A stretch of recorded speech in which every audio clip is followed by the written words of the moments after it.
xã em number one, number one. Ông xã sẽ yêu em hoài kể từ đây đến ngày sau. Dù cho sóng gió gian lao, tình anh luôn mãi dâng cao. Như là biển lớn sẽ mãi mãi không càng khô. Ông xã em number one, number one.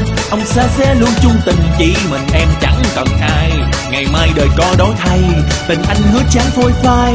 Em đừng hờn dỗi chớ có nói câu hờn ghen. Ông xã em number one, ông xã em number one, number one.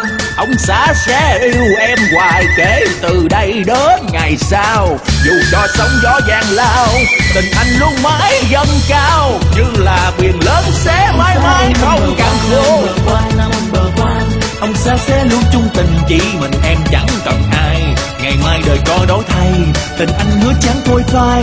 Em đừng hờn dỗi chớ có nói câu hờn ghen. Ông xã em number one, ông xã em rất là number one.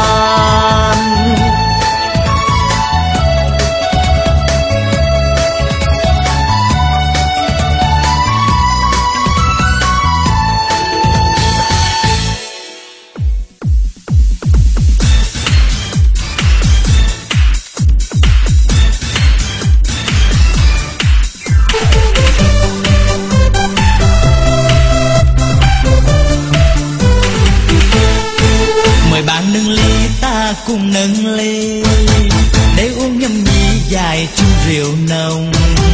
Mình mừng cô dâu chú rể thương nhau, chúc họ hạnh phúc nè, ta cùng nâng ly. 1, 2, 3, vô. Mời bạn nâng ly, ta cùng nâng ly để chúc cho ai có dâu rể quý, để mừng cho ai con cái nó lộc già. Chúc mừng ba con ơi, ta chúc hai họ thêm thơm. 1, 2, 3, vô. Mình mừng hôm nay có người thành hôn, mình chúc hai họ sớm có cháu để bầu. Mừng người ta vui lòng mình cũng vui, chúc mừng sức khỏe nhau nè, chúc đời nhau mãi vui. Rồi vui luôn nha bà con ơi, nâng ly lên nè, vui cùng cô dâu chú rể mới nè. Ok, 1, 2, 3, vô. Uống vui vẻ nha, uống say mà không được xỉn nha, nhớ đó nha. Ok.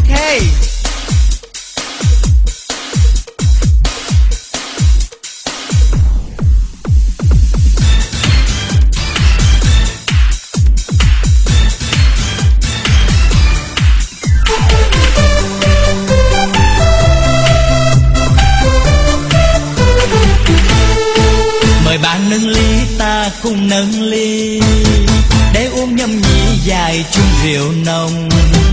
Mình mừng cô dâu chú rể thương nhau, chúc họ hạnh phúc nè, ta cùng nâng ly. 1, 2, 3, vô.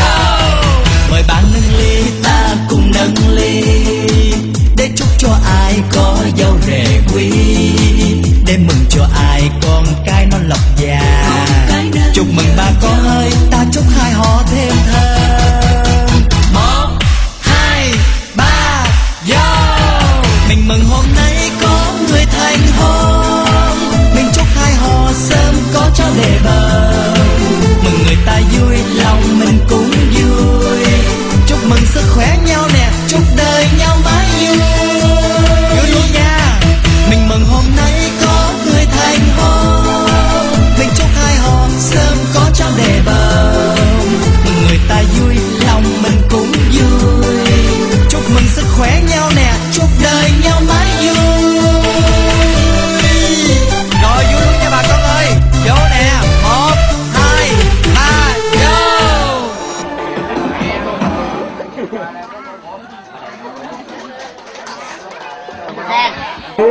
Mạnh thôi.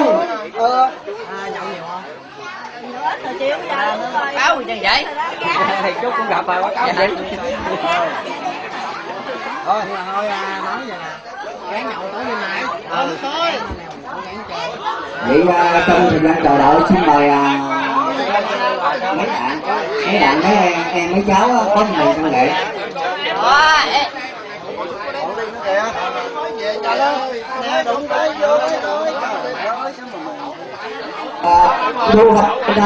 Tôi mời chủ nhà. Xin mời ra thầy xin mời. Tao muốn đi rượu tao quay phim nó bẩm gì kìa. Đó Tháo ơi, đi rượu tao quay phim này. Chủ nhà xin mời Ngọc Ánh lên tiếp tục chương trình đi mưa hôm nay.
Hỏi vậy mày còn đợi gì đó ai để tiếp tục chương trình thu huy bên ngày sớm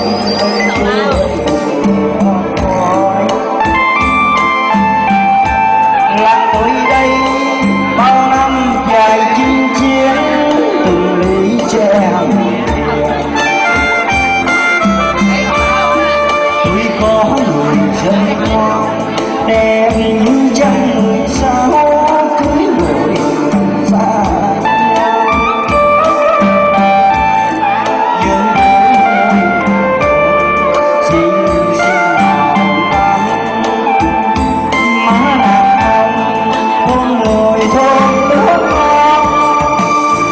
Hãy subscribe cho kênh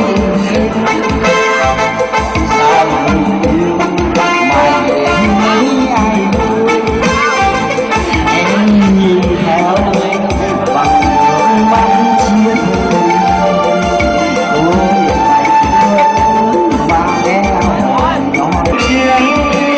Mì Gõ để không bỏ lỡ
như mây xanh dâng ngát bầu trời, như muôn hoa tô thắm từng ngày, như hương thơm sao xuyến tình người.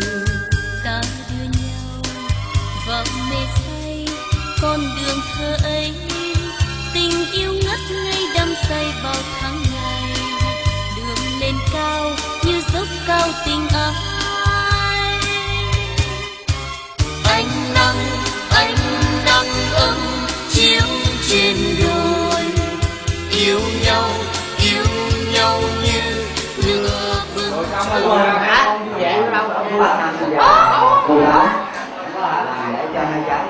Nhìn đây là mận kia quá do Bắc Nam quốc lúc nó ngọt đây có cổ một cái đó. xin mời biết đâu vậy Bữa nay nói người nước ta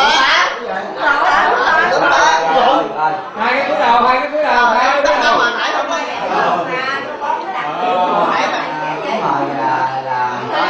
bác ơi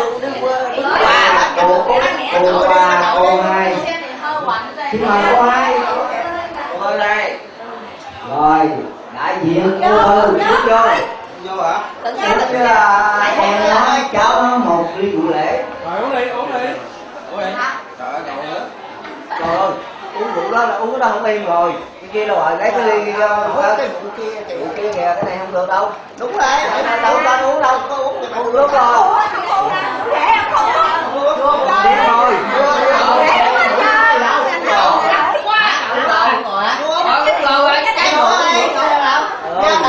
có nhiêu á ê ngồi cô Tư đại diện cô Tư là anh đại diện cho cô Tư như là dám bây giờ mà anh uống đi chị khỏi lo cho chị nói đâu chú ơi phải đâu luôn trời ơi ông làm buồn tại vì cô Tư uống cháu một ly về là để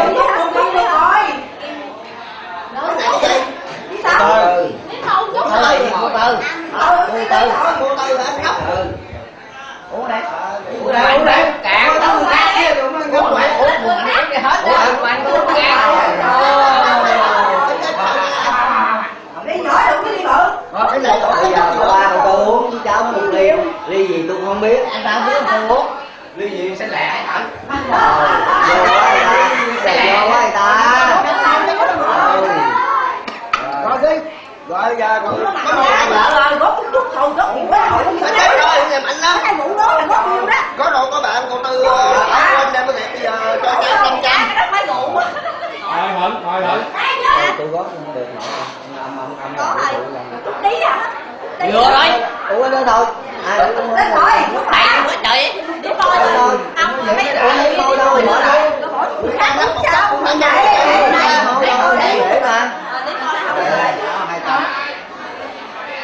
200 lắp 200 hai cục coi tụi ông nè tụi ông đi ông người ta uống gọi em uống đây nè ông gọi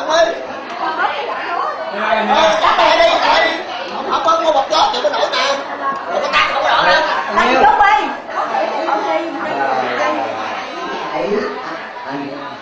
anh chị mấy 200 thì quất anh chị bán đâu ngọt thôi nước ngọt thôi à giờ anh bà sao mà mày giỏi rồi mày uống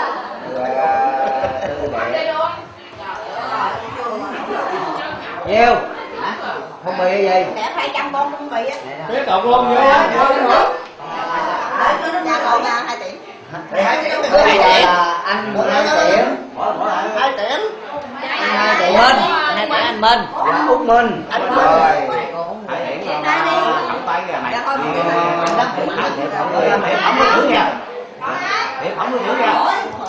nhưng là do đụng đụng đó không có nữ nào đúng rồi không đi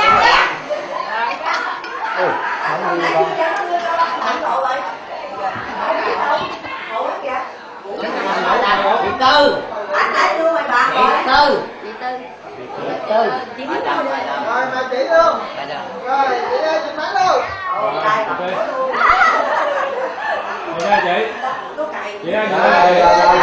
chị rồi anh đâu như thế rồi rồi xin mời anh ba bác Tư trời ơi ngọt quá bác Tư uống cái miệng thấy cưng cái thôi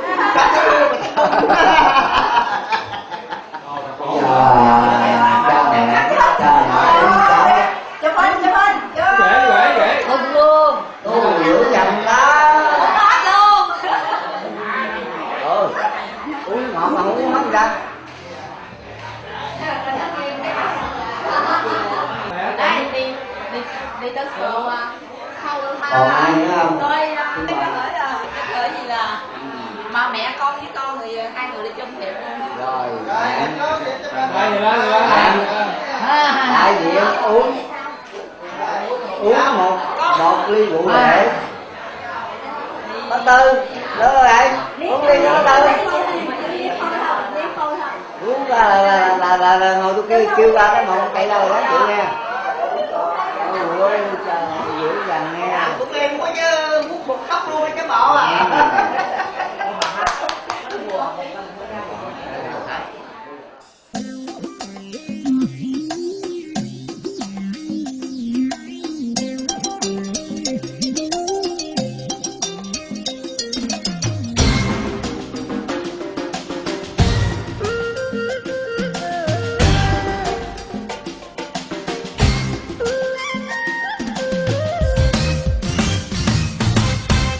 Nhìn xem anh ơi, nhà ai đám cưới thật vui, bao cái trai trong làng rộn ràng chờ xem duyên mới.